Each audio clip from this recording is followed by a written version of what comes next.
when you're very bright and well-educated.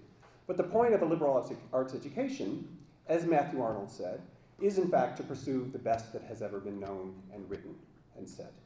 In fact, I'd like to give you the whole quote because it actually speaks a little bit more directly to our today's speaker. The quote, the quote about the best that has been known is actually preceded by the following. Culture seeks to do away with classes. Now, not the classes you take with me and other people, but classes. Culture seeks to do away with classes, to make the best that has been thought and known in the world current everywhere, to make all men live in an atmosphere of sweetness and light. And then there's a longer version of this. Evidently that phrase, Arnold himself sort of liked it, so he brought it in a couple places in his writings. So a slightly longer quote, but I think also relevant to the occasion. The whole scope of my essay is to recommend culture as the great help out of our present difficulties. Humanities, liberal arts, culture being a pursuit of our total perfection by means of getting to know on all the matters which most concern us, the best which has been thought and said in the world. And through this knowledge, turning a stream of fresh and free thought upon our stock notions and habits, which we now follow staunchly but mechanically, vainly imagining that there is a virtue in following them staunchly, which makes up for the mischief of following them mechanically. And our students have done precisely that, and so has our speaker today, so it is my pleasure to introduce Daniel Suelo.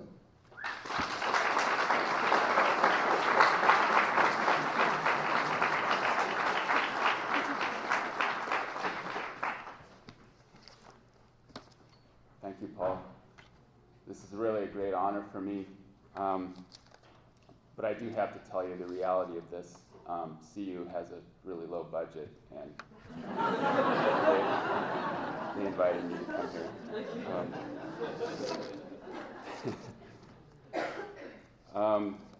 I thought before I start I would read, I've been debating on whether I should read this or not before I begin the speech, but in the Coloradoan, the alumni magazine, there was an article called Moneyless in Moab by Clay Evans. Clay might be here, I'm not sure. Oh yeah, there's Clay. Hi, Clay. And he interviewed me and wrote this article, and in the spring issue there was one letter in response to his article. His article was Moneyless in Moab. And the letter to the editor, it was the only one in response to this. It's by Paul Stanton, who was an economics major of 1984. It says, "You have to be kidding. You ran a feature article on a bum from Moab. Great, he has a CU degree. This is the type of graduate that should be shameful. Let's feature productive people with good jobs, goals, ambition. A bum with a CU degree. Awful."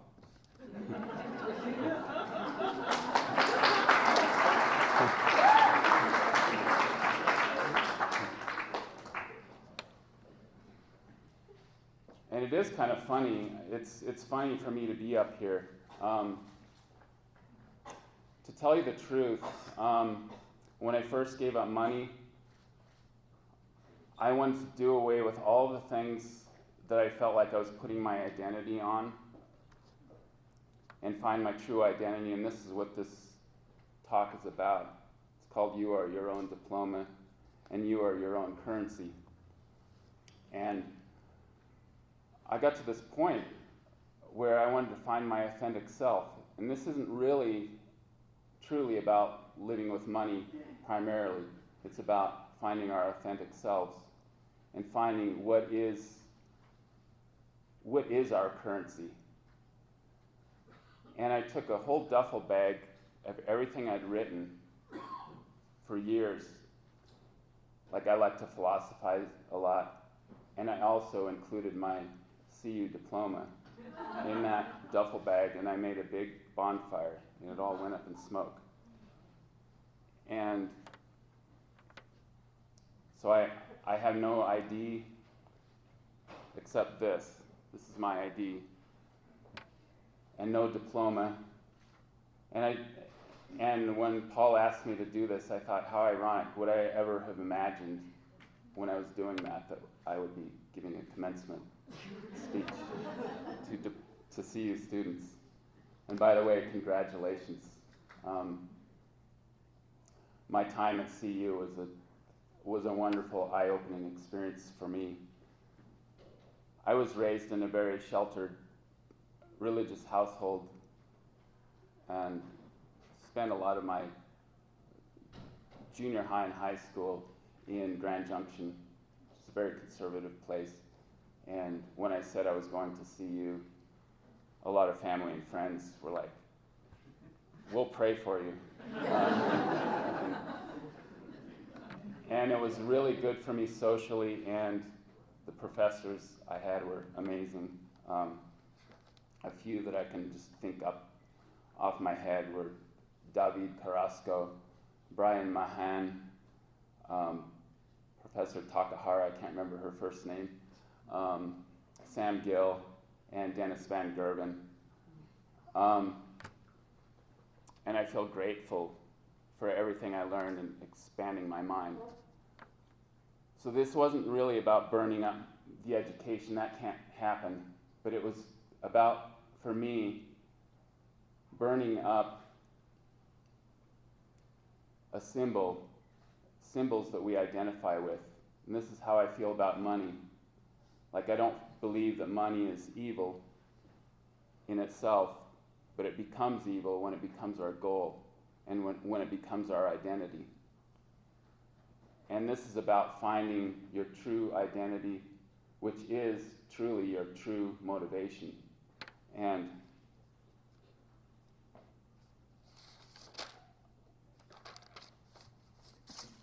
I'll read a quote by Chuang Tzu. "When an archer is shooting for nothing, he has all of his skill. If he shoots for a brass buckle, he is already nervous.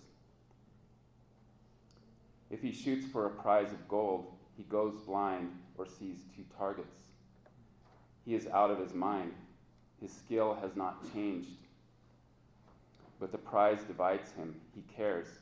He thinks more of winning than of shooting. And the need to win drains him of power." Chuang Tzu also said, "Reward and punishment is the lowest form of education." Chuang Tzu was, he followed Lao Tzu in history as a great Taoist master. And Lao Tzu said before that, in the Tao Te Ching, "Creating without claiming, doing without taking credit, guiding without interfering, this is the primal virtue." And to me, this is what life is about, and this is what nature functions on. It's the Tao. And this is a concept I found in all of the ancient religions, starting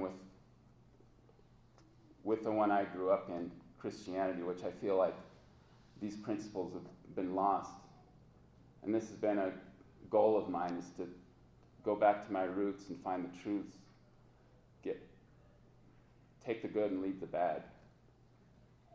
And it's the idea of doing for the sake of doing, that the doing itself is the reward and is the diploma and is the grade. And if that's the case, everything you need will come as you need it. And all of the great spiritual teachers taught this. And it's not a monopoly of any one religion.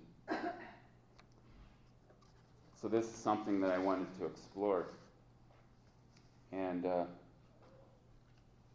when I was thinking about this speech, I was thinking,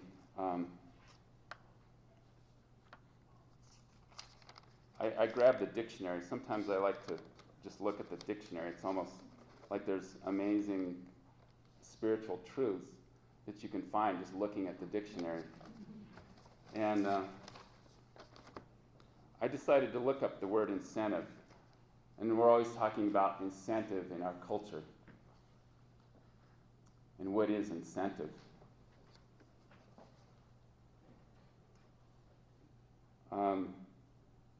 The root of incentive, Middle English, it's from the late Latin incentivum, from neuter offensiveness, which means stimulating, and from Latin, earlier in Latin, it's setting the tune, from incentus, from incenere, which means to play a tune, in canere, to sing. And I've been thinking a lot about what is language, what is money, what are diplomas, what are grades. They're all symbols. And they're symbols of something deeper. And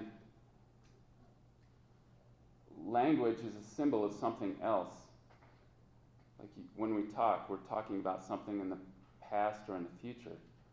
But what would happen if we talked and what we said meant exactly what it is? And I listen to birds singing, and they're speaking what is. They're not symbolizing anything else. They're speaking exactly what's in their heart. It comes completely from the present in this singing. And I feel like that is the purest, truest language. And this is our incentive. It has to be our incentive if we're to be true. Our incentive must be intrinsic, must come from inside. But our culture runs on incentive that's always away. It's always in the future. Money, grades, diplomas. These things are okay if they symbolize what we've gained, but they become the end rather than just merely symbols. They're illusions. And I thought about something that happens in religions all over the world, and we see it very clearly with what happened with Christianity. Is the very first words of Jesus recorded in the Gospels in the Bible are, the kingdom of heaven is within you, or the kingdom of heaven is at hand. And he also said the kingdom of heaven is within you. And this has become, instead of something within, it's become an incentive in the future or way out in space. We think of heaven as some reward that's going to come later. The means and the end have become separated. Instead of the means and the end are one. The reward is in the doing. Heaven is within, and heaven is the doing. And this must be our incentive. When our incentive becomes something other, then it becomes ulterior motivation. And I looked up ulterior, and this is really interesting in the Webster's Dictionary. Lying beyond or on the farther side, later, subsequent, or future, further, more remote, especially beyond what is expressed, implied, or evident, undisclosed. And it's from the Latin ulter, which means beyond or farther. And this is what happens. Our rewards are always in the future, and they never come. We're always working for something in the future, and our reward is not in doing. We're sacrificing the present for the future. And the best investment for the future is to work completely in the present, and the reward must be in doing. The end and the means must be one. The end cannot justify the means. And this is how I feel, this is what's happened in our capitalist system. And actually, it's been the mentality of our civilization since it began thousands of years ago. We're sacrificing our health, we're sacrificing our environment, we're sacrificing each other. Even our children, we're sacrificing them to meaningless wars for what? For some future profit. And this comes back to our religious mentality, where we're sacrificing our lives on earth, love for each other, for some reward in some fictitious heaven way out in space and future in time. And our saviors are in the past instead of in the present within. And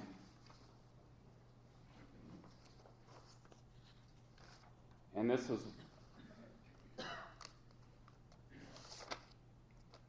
was one of the reasons why I got rid of my money and my IDs and my diploma.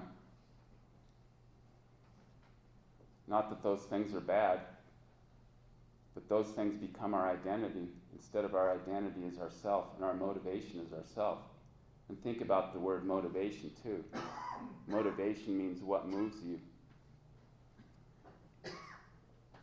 And what moves you can be something from without, extrinsic, or from within, intrinsic. If you look at leaves blowing in the wind, they're moving, but are they alive? They're dead leaves and they're blowing. It's pretty and there's nothing wrong with that. But they're dead. They're not being moved from within. They're not being moved by a life force within.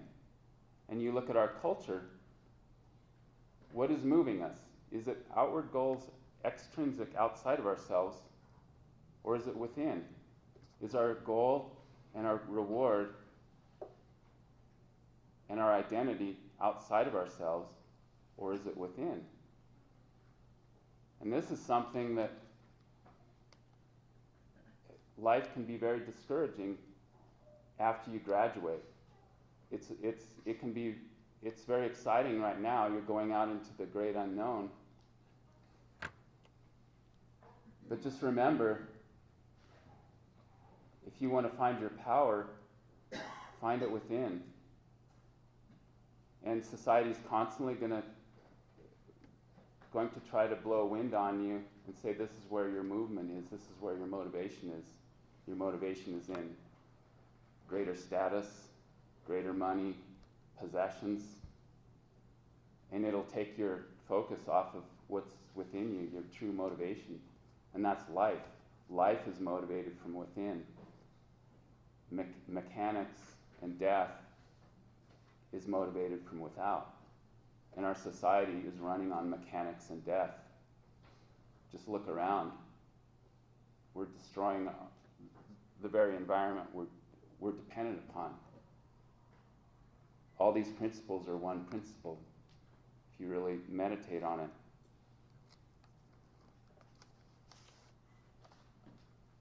And these are things that our heart tells us, but I was excited to find that there are actually empirical studies that prove this too.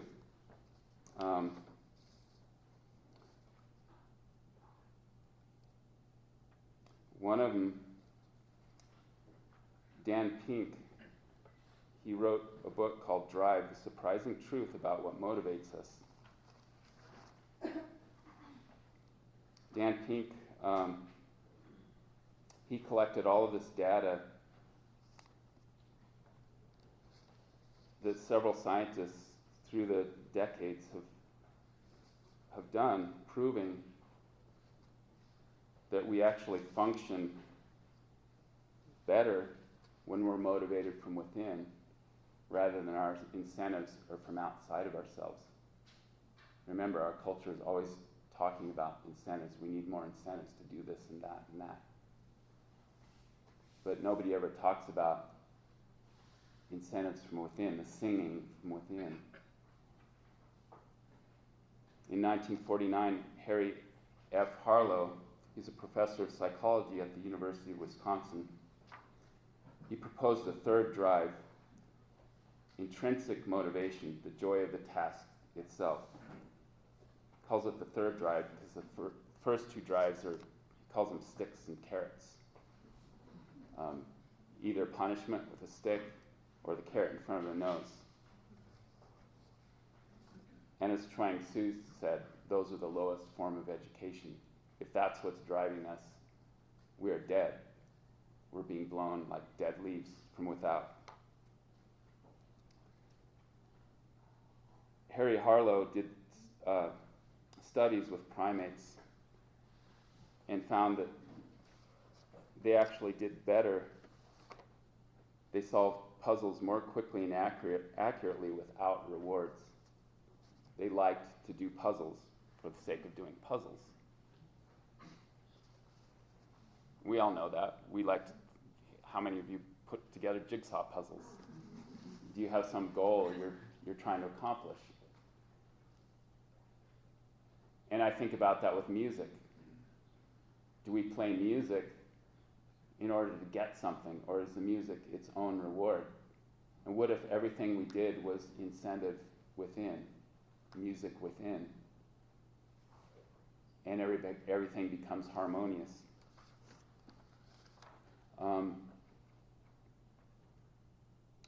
Edward Deci replicated these findings with humans in 1969.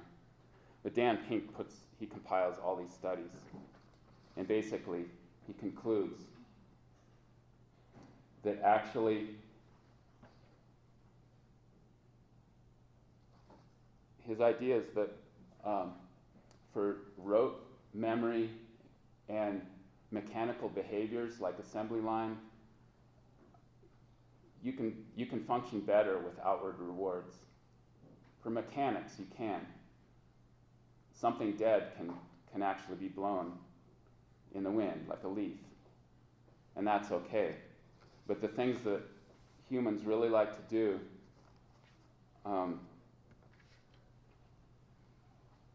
he found that their productivity diminished with outward rewards. Diminished intrinsic motivation, lower performance, less creativity, a crowding out of good behavior, unethical behavior, addictions, and short-term thinking. And I remember a friend in Moab, he was an artist, or he is an artist, and he'd just been doing art for years on his own, living fairly poor, kind of in a little shack. And finally, the Park Service asked him to be their resident artist, and he was all excited, and we had a big party to celebrate. He's like, I'm finally getting paid to do my art. Isn't this great? And after a couple months,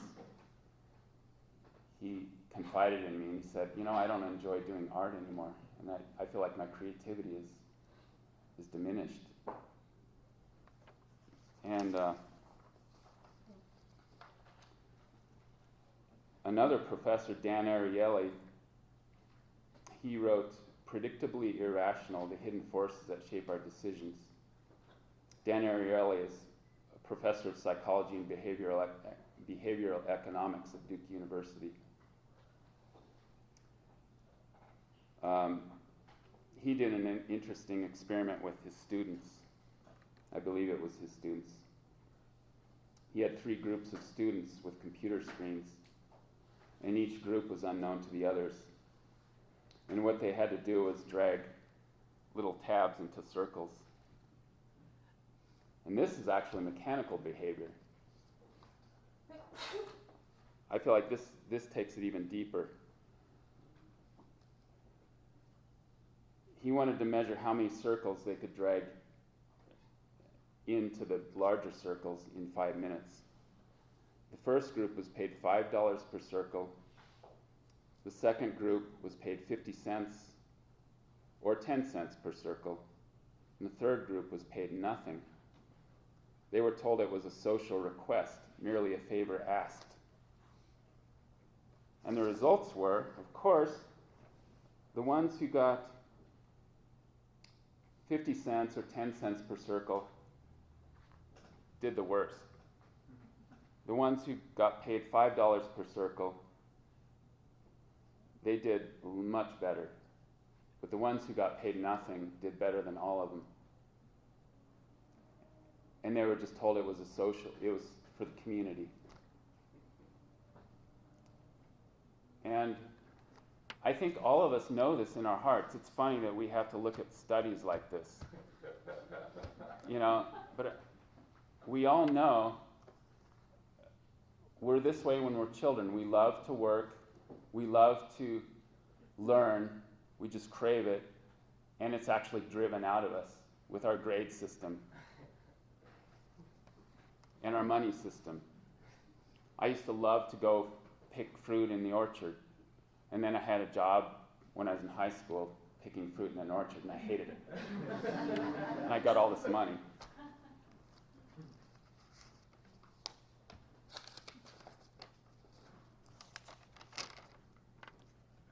And I was thinking,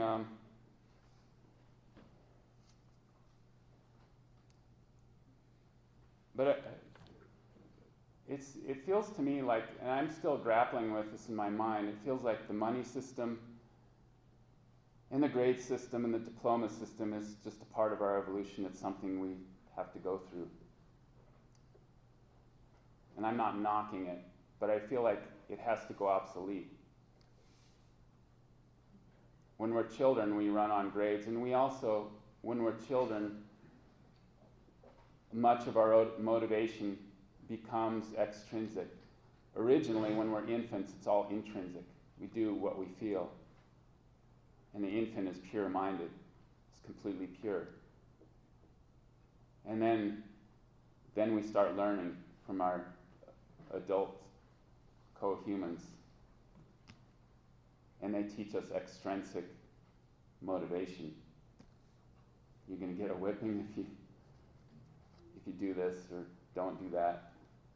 I'll give you gold stars, or I'll give you a piece of candy, or whatever, if you do this or that. If you pee in the pot, you'll get this. And this becomes a part of our mentality, and then we're in this grade system. And there are those wise children who rise above that and still think, I like learning for the sake of learning. Instead of, and I did this in CU myself, I would put all my energy into acing a test and then forget completely what I learned. All of us have done that. And it's cramming for exams. And I feel like this is poison in our culture. And what if we just learn for the sake of learning? And what if grades became obsolete? And this is what the diploma represents. It represents your final grade. And then you go into adulthood. And you're no more, your grades become obsolete, and you're hopefully motivated from within. You're learning and doing because you want to. But we're in a society that doesn't grow up. We're in a society that cannot be motivated except by dollars and cents and status and possessions. And this is the wisdom of children that we've lost. And we think of it as naive, but this is our true selves. And this is what I challenge everyone to do, is not necessarily give up money, but this is all about finding your true self. Like, keep looking within, and you'll go down the right path, and you will find success. It will be great success. The world might not think it's success, but you'll know. And you'll be able to move forward in constance, no matter what anybody says. You'll be powerful. And to me, this is another lost concept in the Judeo-Christian tradition. People will ask you, who's your authority? Who motivates you? Who sent you? This is the idea that Moses was asked. And the answer is the divine name, I am who I am. That's that is your identity. I am who I am. And if you say that no matter what, just be yourself completely, then you'll be one with the divine, with the whole universe. And that is your power. There's no greater power than that.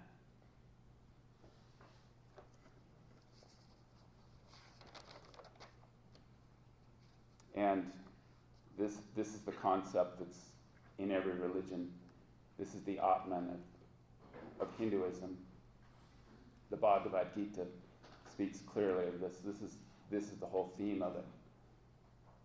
Don't do for the sake of future rewards. Renounce the fruits of your actions. Do for the sake of doing. This is the very principles of Jesus' message, and it's Buddhism in its purest form. And it's also, if you look carefully, it's the message of the Quran. But you don't really need any of those things to know this. They're all just expressing our deepest human heart.